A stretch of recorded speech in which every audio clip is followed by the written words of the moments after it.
Students આજનો lecture થોડું તમારા માટે ડિફરન્ટ છે. આજે અહીંયા 50+ ઘણા બધા, આમ તો 100-150 એવા વાક્યો થઈ જશે કે જે તમારા રૂટીનની અંદર, તમારા રોજબરોજની અંદર તમારા વાક્યો બોલવાના હોય છે. અને આ વાક્યો તો એવા જ છે કે તમે ગોખી જ નાખો, બોલવા જ માંડો આ વાક્યો. આનું ગ્રામર કેમ છે, આવું કેમ બોલાય છે, આવા વાક્યો કેમ જોડાયેલા છે, એ બધું જવા દો. તમે આ શબ્દો બોલવાના શરૂ કરી દો. તમારા રોજિંદા લાઈફની અંદર આ શબ્દો તમને બહુ જ કામમાં આવવાના છે, આઈ ગેરંટી યુ. બરાબર? તો આને મગજની અંદર ક્લિક કરી દો અને કઈ કઈ સિચ્યુએશનમાં આવા બધા વાક્યો, આને કહેવાય ફ્રેઝ વર્બ, શું કહેવાય, ફ્રેઝલ્સ કહેવાય. એકદમ એવા કોમન ફ્રેઝલ્સ છે કે શબ્દ સમૂહ એક રીતે કહી શકાય ઇંગ્લિશના, કે જે તમારી ડેઇલી રૂટીન લાઈફની અંદર તમારે વારંવાર બોલવાના હોય છે. તો જ્યારે પણ એવા શબ્દો બોલવાના થાય ત્યારે તમારે આ જ ઇંગ્લિશની અંદર તમારે બોલવાના છે. આ એટલે અત્યારે તો પાછળ એક વિડીયો ચાલે છે, પણ આ જ તમારે બોલવાના છે. એટલે કે જે હમણાં હું તમને બતાવવાનો છું એ તમારે બોલવાના છે. અને કઈ સિચ્યુએશનમાં એ બોલી શકાય એ પણ હું તમને શીખવાડવાનો છું. સો મારી ચેનલ હર્ષ બારસિયાની અંદર તમારું સ્વાગત છે. મારું નામ છે Harsh Barasiya. So let's go and learn it with Harsh Barasiya. આ ચેનલને આટલી બધી લાઈક કરજો, નીચે કોમેન્ટ કરજો, બધા સાથે શેર કરી દેજો, બેલમાં ટીન વગાડી દેજો. ઓકે, ચલો તમને લઈ જાઉં છું. પહેલું છે બી કેરફુલ. બી કેરફુલ એટલે સાવચેત રહેજો. ધ્યાનથી, જરા ધ્યાનથી. આવી ઘણી બધી સિચ્યુએશન એવી આવે છે જ્યારે કોઈ કાર ચલાવતો હોય ત્યારે કહી શકાય બી કેરફુલ. કોઈ પણ વસ્તુ, કંઈક સંશોધન કે કંઈક એવું એક બે વસ્તુ બીજી મિક્સ કરવાની હોય ત્યારે આપણે કહી શકાય બી કેરફુલ. કોઈ તો કૂતરો હોય ને તમે ઘરની અંદર એન્ટર થતા હોય ત્યારે કહી શકાય છે જોજો ભાઈ, ધ્યાનથી, બી કેરફુલ, બી કેરફુલ. હા, આવા ઘણા બધા મિનિંગની અંદર, ઘણી બધી સિચ્યુએશન્સની અંદર, ઘણી બધી પરિસ્થિતિની અંદર તમે બોલી શકો છો બી કેરફુલ. ધ્યાનથી. આ ગુજરાતી આવે છે ને, ધ્યાનથી હો, જોજે, હાચવીને. આપણે એમ કહીએ ને, જોજે, હાચવીને. એવી દરેક જગ્યાએ શું બોલી શકાય? Be careful. પછી બીજું છે can you translate this for me. કોઈ શબ્દ તમને નથી આવડતું, જેનું ઇંગ્લિશ નથી આવડતું તમને, અથવા તો કોઈ વસ્તુનું હિન્દી તમને નથી આવડતું અને તમારે ગુજરાતીમાં એને પૂછવું છે, તો તમે કહી શકો can you translate this for me. મારા માટે આ ટ્રાન્સલેટ કરી આપો છો. ગુજરાતી અત્યારે હું નથી કરતો, પણ તમને સિચ્યુએશન સમજાવું છું કે એવી સિચ્યુએશન જ્યારે આવે ત્યારે તમે આ બોલી શકો can you translate this for me. અમારા માટે ટ્રાન્સલેટ કરી આપશો. આટલું તમે થોડું ઇંગ્લિશ તમારી લાઈફની અંદર ઉતારવા માંડો, થોડા શબ્દો તમે તમારી લાઈફની અંદર ઉતારવા માંડો, તો ઘણું બધું ઇંગ્લિશનો સરવાળો થઈ જશે. પછી છે ડોન્ટ વરી. આ શબ્દ આપણે ઘણી વખત બોલતા હોઈએ છીએ અને આનું મિનિંગ આપણને ખબર છે, પણ હું કહેવા એ માંગુ છું કે જ્યારે પણ એમ કેવું છે કે ભાઈ ચિંતા ના કરો, ત્યારે ચિંતા ના કરોની જગ્યાએ તમે બોલવાનું શરૂ કર્યું તો ડોન્ટ વરી. તો એટલું જીભ ઉપર તમને આવશે. Everyone nose it. ભાઈ બધાને ખબર છે, બધાને ખબર છે. આ શબ્દ જ્યારે આવે ત્યારે શું કહી શકાય? Everyone nose it. કોઈ આવીને એમ કે આવું થઈ ગયું, બધાને ખબર છે. Everyone nose it. પછી આ છે હી ઇઝ રાઈટ. એક કરતાં વધારે વાક્ય હું તમને બતાવતો જાઉં છું. બરાબર? જો તમે એવરીવન નોઝ ઇટ એમ કહી શકો તો એનો મતલબ એમ થાય બધાને એની ખબર છે. પણ એવરીવનની જગ્યાએ જો તમે એમ લખો કે નો વન, બરાબર, તો એનો મતલબ એમ થઈ જાય કોઈને કંઈ ખબર જ નથી. આ બધા ડોબા છે, કોઈને કશી જ ખબર નથી. નો વન નોઝ ઇટ, કોઈને ખબર નથી. હી ઇઝ રાઈટ. આ તો કેટલી વખત બોલવાનું થાય. હવે તારી વાત સાચી છે, તારી વાત સાચી છે, તારી વાત સાચી છે કઈ એની જગ્યાએ આપણે એમ કહી શકાય યુ આર રાઈટ. અથવા એની વાત સાચી છે એમ કેવું હોય તો કહી શકાય he is right, she is right. જો એક જ ખાલી આ સબ્જેક્ટ જ ફરે છે. She is right, I am right, you are right. તો આવા શબ્દોને આપણે મૂકીએ, જીભ ઉપર મૂકીએ. પછી છે હી ઇઝ કમિંગ સૂન. એ જલ્દીથી આવે છે, હમણાં જ આવે છે. આપણે બોલીએ ને હમણાં જ આવે, એ બોલો આવે જ છે ભાઈ. હમણાં શબ્દ નથી વાપરતા, પણ આપણે ભાઈ એ આવે જ છે, આ પહોંચ્યો હમણાં, તો ત્યાં આપણે કહી શકીએ is coming soon. She is coming soon, I am coming soon. કોઈ તમને ફોન કરીને એમ કે ભાઈ આવો છો કે નહીં તમે, યાર બહુ મોડું કરી નાખ્યું તમે, I am coming soon. Just coming એમ કહી શકાય, આઈ એમ કમિંગ સૂન એમ કહી શકાય, જસ્ટ કમિંગ એમ કહી શકાય. બરાબર? પછી છે he is very annoying. Annoying એટલે શું? કે જેની યાર તમને ફાવે નહીં, ચીડચીડિયો જે સ્વભાવ હોય, વાતે એને હળી કરવાની ટેવ હોય, તો કહી શકાય હી ઇઝ વેરી એનોઈંગ. એની યાર આપણને ફાવે નહીં, ઇઝ વેરી એનોઈંગ. એવી કોઈ છોકરી હોય લપવાળી, તો કહી શકાય શી ઇઝ વેરી એનોઈંગ. કોઈને મોઢા કહી શકતા હોય તો તમે કહી શકો you are very annoying. Annoying એટલે એક રીતે એવો જ અર્થ કાઢી શકાય આપણે કે જેનું મગજ જ ચીડચીડ્યું છે, વાતે જેને લપ કરવા જોઈએ છે, તો શું કહી શકો ઇઝ વેરી એનોઈંગ. પછી છે હાઉ ઇઝ વર્ક ગોઈંગ. એટલે હાઉ ઇઝ એવી રીતે અલગ નથી બોલવાનું, તમારે એમ જ બોલવાનું છે હાઉસ. શું બોલવાનું છે? હાઉસ નહીં હો, પાછું ઘર નહીં, હાઉસ વર્ક ગોઈંગ. કામ કેવું ચાલે છે? ધંધા પાણી કેવા ચાલે છે? આપણે કહીએ ને ભાઈ હું હાલે આજકાલ, ધંધા પાણી કેમ હાલે છે? ચાની કેટલી ઉપર ચાની ચૂસકીઓ લેતા લેતા પૂછે ને શું હાલે છે ભાઈ, તો શું હાલે છે એમ નહીં પૂછવાનું, હાઉસ વર્ક ગોઈંગ, કામ કેવું ચાલે છે. આનું ગુજરાતી નથી કરવું, પણ કઈ જગ્યાએ બોલવું એ હું તમને કહું છું. House work going. પછી આઈ કાન્ટ હિયર યુ, કોઈ બોલતું ને તમને સંભળાતું નથી, તો ત્યાં તમે કહી શકો આઈ કાન્ટ હિયર યુ, નથી સંભળાતું, I can't here you, I can't here you. પછી આઈ એટ ઓલરેડી, કોઈ તમને ઓફર કરે કે ભાઈ લો ને ભાઈ ખાઓ ને યાર, નહીં, આઈ એટ ઓલરેડી. ઈટનું અહીં ભૂતકાળ છે, આઈ એટ ઓલરેડી, મેં ખાઈ લીધું છે, પહેલેથી ખાઈ લીધું, તમે ચિંતા ના કરો. પછી છે આઈ અને આ ડી. ડી છે એટલે સમજી લેવાનું ત્યાં વુડ છે. શું છે? Would. WOULD. I would like to go for walk. હા, મારે વોક ઉપર જવાની ઈચ્છા છે, મને ગમશે વોક ઉપર જવું. તો અહીંયા વોકની જગ્યાએ તમે બીજા શબ્દો વાપરી શકો. આઈ would like to go four driving, મારે ડ્રાઈવ કરવા જવું છે. ગો ફોર અ ડ્રાઈવ એમ પણ ચાલે.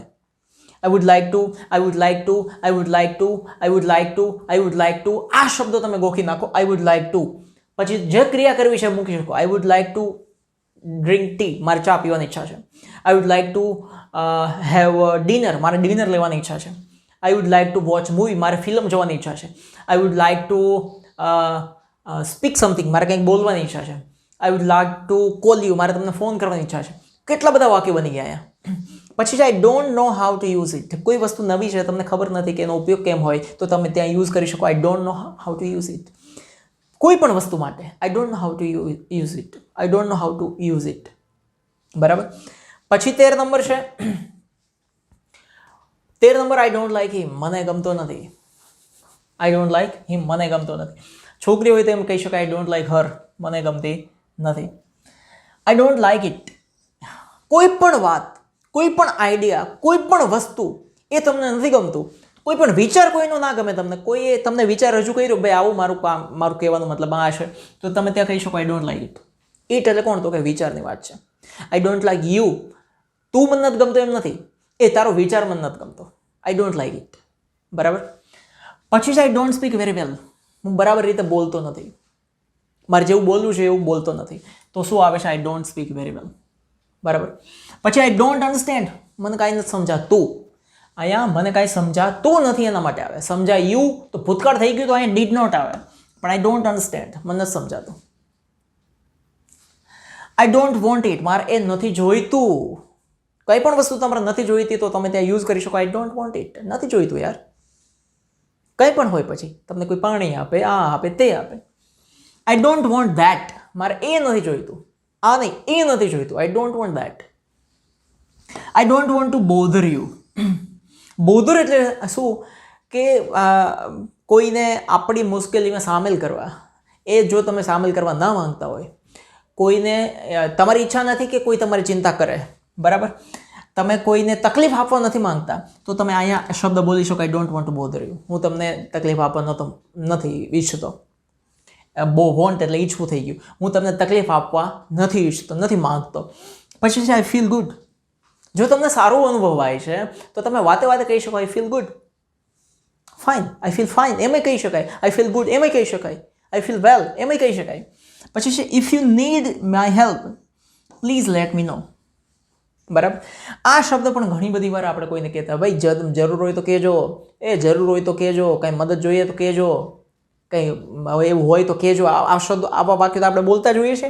If you need my help let me know. Let me know એટલે કે મને કહેજો. મને કહેજોનું ઇંગ્લિશ થાય છે લેટ મી નો. આ બહુ જ પોપ્યુલર છે. તમારા હોઠ ઉપર આને ચડાવી જ દો અત્યારે ને અત્યારે. લેટ મી નો, મને કહેજો. If you need my help, જો તમારે મારી હેલ્પ જોઈએ છે, લેટ મી નો, મને કહેજો. I have a headache. આ હેવનું આપણે ચેપ્ટર ભણ્યા હતા ત્યારે કીધું તો આઈ હેવ હેડેક, મને માથું દુખે છે. પેટ દુખતું હોય તો આઈ હેવ સ્ટમક એક. શરદી થઈ છે, આઈ હેવ કોલ્ડ. ગળું ખરાબ છે, આઈ હેવ કફ. બરાબર. I have headache. I hope you and your wife have a nice trip. કોઈને તમે હેપી જર્ની કહો છો તો હેપી જર્નીની જગ્યાએ આ શબ્દો વાપરી શકો. I hope you and your wife. A wife નથી તો ખાલી યુ કહી શકાય. I hope you will have a nice trip. પછી આઈ નો, મને ખબર છે. આ નોની અંદર ઘણા બધા લોકો આ શબ્દ વાપરે છે. આપણે એમ કહીએ ને આઈ નો, તો આ શબ્દ વાપરે. આ નો અર્થ ના ને એવું થાય, ના એવું. પણ અહીંયા હું કહેવા જે માંગુ છું ને એનો મતલબ અહીંયા છે આઈ નો, એટલે કે હું જાણું છું. આ નો એટલે જાણું છું. આ નો એટલે મને ખબર છે. આ નો હોય એટલે મને આવડે છે. એ બધામાં નો એક જ આવે. હું જાણું છું, મને ખબર છે, મને આવડે છે, એના માટે આઈ નો. હું ઓળખું છું, ચાર અર્થ થાય. આવડવું, ઓળખવું, જાણ હોવી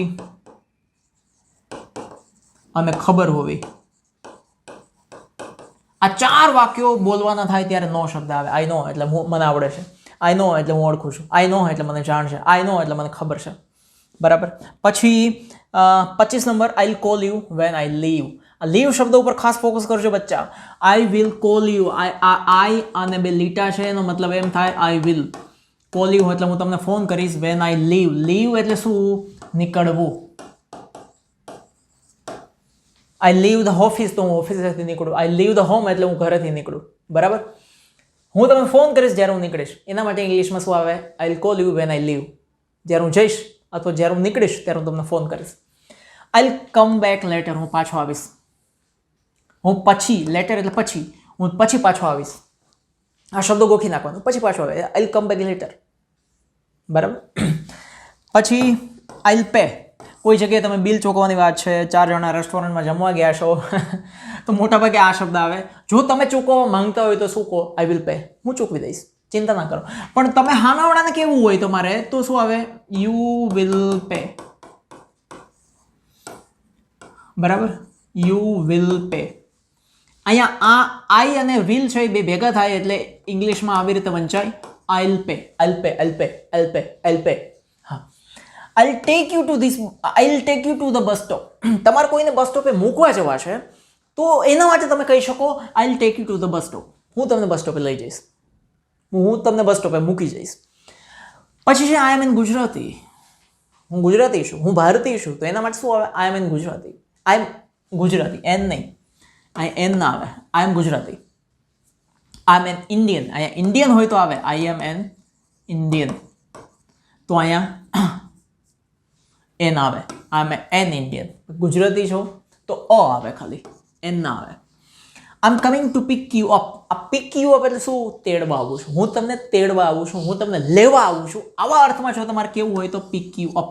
હું તમને લેવા આવું છું, હું તમને તેડવા આવું છું. I am coming to pick you up. Don't worry. I am married. મારા લગ્ન થઈ ગયા છે. જો લગ્ન નથી થઈ ગયા તો તમે કહી શકો આઈ એમ સિંગલ અથવા આઈ એમ અનમેરીડ. આઈ એમ નોટ રેડી યેટ. કોઈ એમ કે ભાઈ તૈયાર થઈ ગયા, તમે તૈયાર થઈ ગયા યાર, હાલો ને ભાઈ તૈયાર થઈ ગયા, તો તમે શું કહી શકો? I am not ready yet. Yet એટલે હજુ હું રેડી નથી, હજુ હું તૈયાર નથી. પછી ઓલા પી ગયા હોય એ રેડી હોય, એ રેડી નહીં. આઈ એમ થર્સ્ટી. થર્સ્ટી એટલે શું? તરસ લાગે છે, હું તરસ્યો થયો છું. પછી ભૂખ લાગી છે, I am hungry. I am very busy, I don't have time now. તમે બિઝી છો અને કોઈ ખીટપીટ કરી રાખે છે, કોઈ હાલને ભાઈ લોહી પીતો તું, હાલને ફિલ્મ જોવા, અહીંયા જા ત્યાં જા. શું કહી શકો? I am very busy, I don't have time for now. પછી છે નીડ ટુ ચેન્જ ક્લોથ્સ. કપડાં બગડેલા છે અને કોઈ પાર્ટીમાં જવાની ઉતાવળ છે કે ક્યાંય બહાર જવાની ઉતાવળ છે, ગમે ત્યાં જવાની ઉતાવળ છે, તો તમે પહેલાને ના સંભળાવો તો કાંઈ નહીં, પોતાની જાતે તો સેન્ટેન્સ બોલી જ દેવાના બધા. I need to change clothes. કપડાં મારે બદલવાના છે, મારે જરૂર છે કપડાં બદલવું, મારે કપડાં બદલાવાની જરૂર છે. નીડ એટલે જરૂર પર ફોકસ કરીએ, પણ ખાલી આપણે એટલું સમજીએ નીડ ટુ ચેન્જ ક્લોથ્સ, મારે કપડાં બદલાવાના છે. એટલે નીડ શબ્દ અહીંયા આવી ગયો. I only want a snack.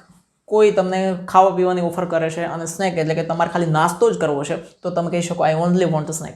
બસ, બીજું કંઈ નહીં, I only want snack. I think it's very good. કોઈ પણ વસ્તુની તારીફ કરવી છે, કોઈ તમને બતાવે છે કેવું લાગે છે, સરસ લાગે છે, આ તે કેવું લાગે, બરાબર. I think it's very good. મને લાગે છે બરાબર છે. એ વેરી ગુડની જગ્યાએ તમે શબ્દો ફેરવી શકો. It's fabulous, it's amazing, it's awesome, it's outstanding, it's splendid. ઘણા બધા શબ્દો છે. પછી 38 નંબર ઉપર જુઓ તમે. I thought the clothes were cheaper. મોલમાં ગયા, મોલની અંદર તમને એમ લાગે કે કપડાં બહુ સસ્તા હશે, પણ ત્યાં તો કપડાં મોંઘા નીકળે સાલા. તો આવો શબ્દ બોલી શકાય. આઈ થોટ એટલે વિચાર્યું. થિંક જે છે ને, થિંક એનું ભૂતકાળ છે. The clothes were cheaper. મને લાગ્યું કે કપડાં સસ્તા હશે. થિંક એટલે મેં વિચાર્યું, કે વિચારવું, મને લાગવું, મને એમ કે, એ બધા માટે થિંકનો ઉપયોગ થાય છે. એટલે ખાલી એક જ અર્થ પકડી નહીં રાખતા. I thought the clothes were cheaper. મને લાગ્યું કે સાલા કપડાં બહુ સસ્તા હશે. I have been here for 2 days. 2 દિવસથી તમે કોઈ જગ્યાએ ધામા નાખ્યા છે, સતત 2 દિવસથી, તો તમે એમ બોલી શકો આઈ have been here for 2 days. 2 દિવસથી હું અહીંયા છું. 2 દિવસથી હું અમદાવાદમાં છું તો I have been in Ahmedabad. 2 દિવસથી હું ગામડે છું તો I have been at village for 2 days. ઘણા સમયથી તમે કોઈ એક જગ્યાએ છો તો એના માટે આવે આઈ હેવ બીન. તમે 2 કલાકથી એક રૂમમાં છો, I have been in room. તમે 2 કલાકથી ટોયલેટમાં, 2 કલાક ટોયલેટમાં શું કરવાનું હોય, સોરી, તમે 2 કલાકથી મોબાઈલ લઈને બેઠા છો, I have been with mobile for 2 hours. પછી જસ્ટ અ લિટલ, બસ થોડુંક જ. તમારો આવો અર્થ કેવો છે? જસ્ટ થોડુંક, બસ થોડુંક, જસ્ટ અ લિટલ, થોડુંક જ. Just a moment. કોઈ માણસ તમને ઉતાવળ કરાવે છે અને તમારે જવાબ આપવો છે, ભાઈ થોડી રાહ જુઓ, હમણાં જાઉં, તો ત્યાં તમે ઉપયોગ કરી શકો જસ્ટ મોમેન્ટ. બસ એક જ મોમેન્ટ, થોડી વાર, આપણે એમ કહીએ 1 સેકન્ડ, જસ્ટ મોમેન્ટ. આવા શબ્દો ઉપયોગ કરવા બહુ જરૂરી છે. પછી કોઈ પણ વસ્તુ ચેક કરવાની છે, મળતી નથી તમને અને બધા ગોતે છે, તો તમે હેલ્પ કરવા માંગો છો તો શું કહી શકો? Let me check. મને ચેક કરવા દો, લાવો હું ચેક કરું. Let me think about it. મને એના વિશે વિચારવા દો. ચલો એના વિશે હું વિચારું. લાવો ને હું વિચારું. Let's go have a look. ચલો જઈએ અને જોઈએ. લેટ્સ ગો, ચલો જઈએ અને જોઈએ. May speak to Mrs Patel please. તમે જ્યારે કોઈ પણ એકદમ પરમિશન સાથે વાત કરવા માંગતા હોય, મે સ્પીક મિસિસ પટેલ સાથે હું વાત કરી શકું? મે સ્પીક ટુ, અહીંયા ટોક ટુ એ આવી શકે, વાંધો નથી. May talk to Mrs Patel please. પછી કોઈ પણનું નામ અહીંયા મૂકી શકાય તમારે. મે ટોક ટુ મિસિસ, જે સરનેમ હોય એ મૂકી શકાય, મિસ્ટર કોઈ નામ મૂકી શકાય, સરનેમ મૂકી શકાય, ચાલે. પછી છે નેવર માઇન્ડ. કંઈ વાંધો નહીં, નેવર માઇન્ડ, જવા દો ને, નેવર માઇન્ડ, છોડો એ, નેવર માઇન્ડ. નેક્સ્ટ ટાઈમ એટલે શું? બીજી વખત. આ વખત નહીં, બીજી વખત. No thank you. કોઈ પણ વસ્તુની તમને ઓફર કરવામાં આવે છે તો એમાં તમે આ લેશો તો કાં તો યસ આવે કાં તો નો આવે. જો તમે યસ કહો છો તો યસ થેન્ક યુ, તો રિટર્નમાં થેન્ક યુ બોલવું બહુ જરૂરી છે, કારણ કે આભાર માનવાની વાત છે. ના પાડો છો નો, તો થેન્ક યુ આ શબ્દ એની હારે જોડાઈ જવો જોઈએ. આ બધી વસ્તુ તમારે ઇંગ્લિશને ગ્રો કરે છે. નથિંગ એલ્સ, બીજું કંઈ નહીં. આ વસ્તુ એણે આપી, પેલી વસ્તુ એણે આપી, પછી તમને પૂછ્યું, બસ ઓકે, ઇઝ એવરીથિંગ ઓકે? હવે કંઈ જોઈએ છે? Nothing else. ના, કાંઈ નહીં, બીજું કંઈ નહીં. એલ્સ એટલે બીજું, નથિંગ એટલે કાંઈ નહીં. નોટ યેટ, હજુ નહીં, અત્યારે નહીં, હમણાં નહીં. એના માટે શું આવે? Not yet. અને છેલ્લું છે 51 નંબર, ઓફકોર્સ. કોઈ તમને એમ કે તમે આવો છો ને, ઓફકોર્સ. તમે મને ઓળખો છો? ઘણા દિવસો પછી મને ઓફકોર્સ, કેમ નહીં, why not, of course, why not, કેમ નહીં.